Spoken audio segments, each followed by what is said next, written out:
Cases porque o Deus que ordena é o mesmo que concede o que ordena. Richard Sibbes, o pregador do coração quebrantado, descreveu essa verdade com ternura. Quando Deus nos chama à santidade, Ele nos dá primeiro um novo coração que ama a santidade. Quando Ele ordena quebrantamento, Ele mesmo quebra o coração. O cristão, portanto, não é um herói moral, é um vaso moldado pela graça. Ele obedece porque foi tornado obediente, ele deseja porque Deus o fez desejar. Essa compreensão liberta o crente de dois extremos perigosos, o orgulho farisaico e o desespero espiritual. O orgulho nasce quando acreditamos que cumprimos as ordens de Deus por nossa própria capacidade. O desespero, quando percebemos nossa incapacidade e não conhecemos a graça que capacita. Mas a verdade bíblica coloca o cristão no meio do caminho.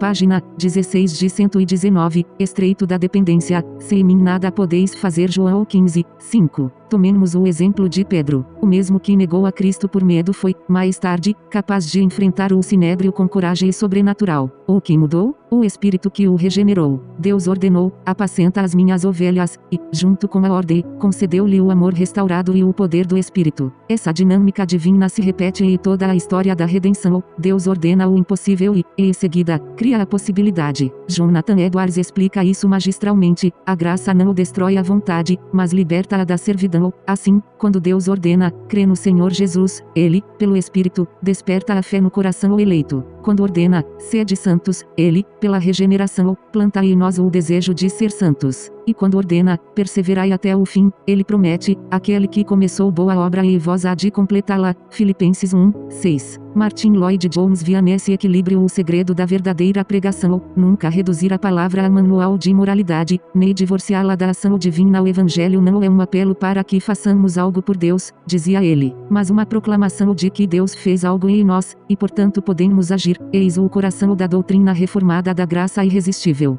Página 17 de 119, o contexto histórico dessa doutrina é fascinante. No século XVI e século XVII, a Reforma se levantou contra uma igreja que pregava mandamentos sem poder, um sistema sacramental e meritório que colocava o peso da obediência nas costas humanas. Calvino e os puritanos resgataram a verdade de que o Espírito Santo é o doador da obediência. Eles viam em textos como Ezequiel 36 e 26-27, porei dentro de vós o meu espírito e farei que andeis nos meus estatutos. A síntese da redenção: Deus não apenas exige obediência, Ele a produz. Hoje, porém, muitos púlpitos voltam a repetir o erro antigo. Pregam a santidade como uma conquista pessoal, a fé como um ato autônomo, e a perseverança como disciplina humana. É o retorno do moralismo, mascarado de espiritualidade. Passamos tanto tempo ouvindo essas distorções que já as internalizamos. Mas basta uma análise honesta do contexto bíblico para ver o quanto são incoerentes. Se a salvação